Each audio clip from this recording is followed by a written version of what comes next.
This full moon also kickstarts Leo season, a much needed change of energy. This puts multiple planets in opposition to Pluto. We already had Mercury opposite Pluto in Aquarius under the new moon in Cancer 2024, which I will plug it as an in card and in the description box below for you to go back and review. And we have Venus opposite Pluto, exacting July 12th, but still relevant, still in opposition under this second Capricorn full moon. I'll dive into that a little bit further on in the aspects chapter of the video. We will have the Sun opposite Pluto, and in the not too distant future, Mars opposite Pluto.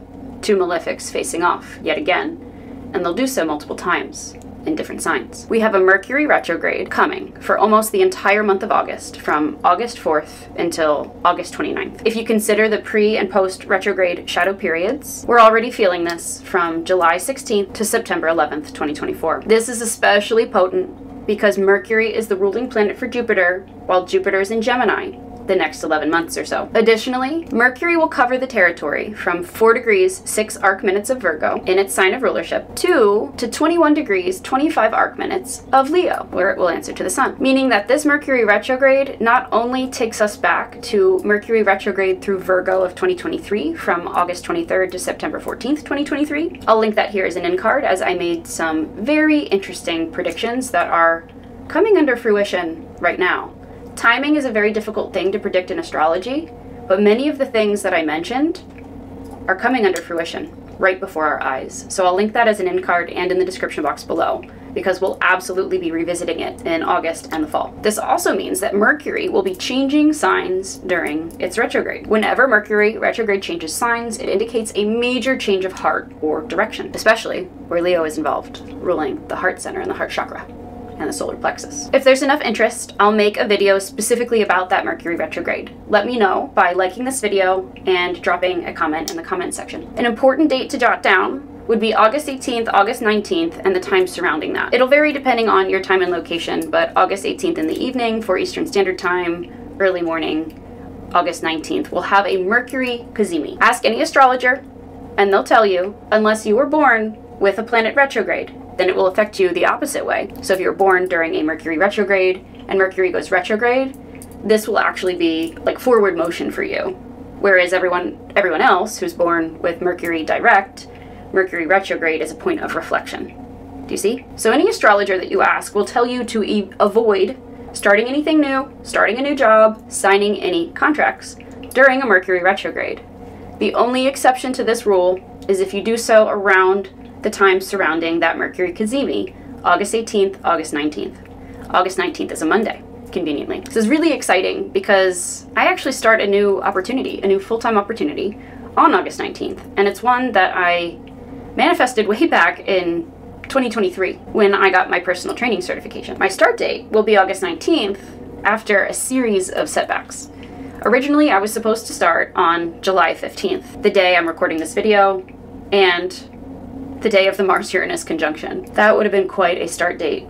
And fortunately, due to delays in construction of the newest building of where I'll be working, where I'll be training my first week, it was pushed to August 19th. Everything happens for a reason. You have to trust that the universe has your back, even if it feels like a setback in the moment. Additionally, Mars is now in Gemini, but Mars will be in Cancer after that. And when Mars is in Cancer, we'll be facing matters of security, national security, and possibly a real estate or housing market collapse here in the United States. Mars will be in Cancer from September 5th to November 3rd, and it will face Pluto, 29 degrees Capricorn, by opposition on November 2nd and November 3rd, both in early September and on November 2nd and November 3rd, just days prior to the United States 2024 presidential election. The day of the election, Tuesday, November 5th, the moon will be transiting Capricorn on top of Pluto, 29 degrees. So buckle up and prepare for some intensely chaotic and turbulent times. On November 4th, Mars will ingress into the next sign, Leo, where it will answer to the Sun, only to retrograde there, beginning in Leo,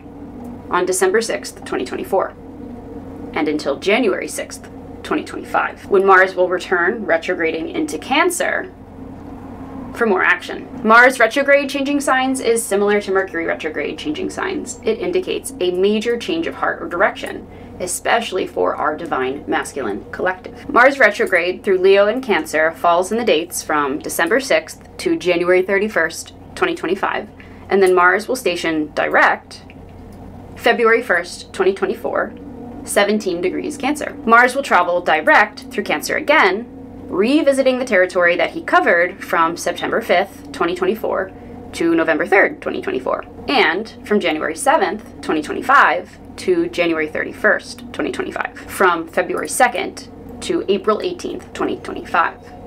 So we'll have this opposition coming multiple times between Mars and Pluto. Then Mars will ingress into Leo again, revisiting the territory he covered from November 4th, 2024 to January 6th, 2025. And that will begin April 18th, April 19th, 2025, and Mars stations about 6 weeks in each sign, so for about 2 months, carrying us into June 2025. Let's talk a little bit about Pluto at the cusp of Capricorn and Aquarius. So the moon is 25 degrees Capricorn, with Pluto 0 degrees Aquarius, emphasizing and intensifying the Capricorn-Aquarius cusp. What do I mean by cusp? If you are a cusper, you were born in either the first few days of your zodiac sign or in the final few days of your zodiac sign, and you are tasked with balancing two neighboring energies, which are usually quite similar. It depends on where they are. Earlier in the zodiac, the differences are pretty extreme, like Aries and Taurus are pretty polar opposites. Taurus and Gemini seem pretty polar opposites. Gemini and Cancer seem polar opposites. But as you get further along the zodiacal wheel and into the, I don't want to say more evolved energies, but the older soul energies, the differences become a little bit harder to discern. When you have placements on the cusp of two signs, it is essentially like having one foot in either sign, and you are tasked with balancing those signs. Neighboring signs are like two cars driving down the highway, but very close together. There's a big blind spot usually. In this case, with the moon at critical final degree of Capricorn and Pluto positioned at the very first critical degree of Aquarius, this gives strong Capricorn energy with Aquarius tendencies, or strong Aquarius energy with Capricorn tendencies. The influence of both energies bestows deep insight and vision with a strong intuition and an independent streak. When balanced, this energy is incredibly generous and a wonderful host or hostess. It indicates success in working with the public, especially within industries where one has the freedom to be their own boss. In romance, it has a tendency to settle for less than it deserves. So pay attention to the Black Moon Lilith South Node in Libra section where we discuss the karmic, interpersonal, and romantic relationship energies that are coming up over the next 6 months, as we'll be feeling this on a collective level. There's a tendency to deal with emotions from the analytical functions of the mind rather than the heart or empathy center, because the cusp of Capricorn and Aquarius has a deep stoicism, and it dislikes falling prey or victim to emotion. In fact, this energy is adept at realizing when emotional manipulation is at play. But watch for a tendency to give the silent treatment, punishing others by removing your energy, which can be equally manipulative. We call this ghosting in modern day. This energy will feel familiar to anyone born between January 15th and January 24th, who would have their sun on the cusp of Capricorn and Aquarius. Thank you for watching. If you're still with me, you're a real one. Drop your current most used emoji in the comments. If you took anything away from this video, we ask that you like, comment, share the content, and subscribe! If you enjoyed this video, we know that you'll enjoy the full playlist and this additional video. Thank you so much, love you, and see you soon.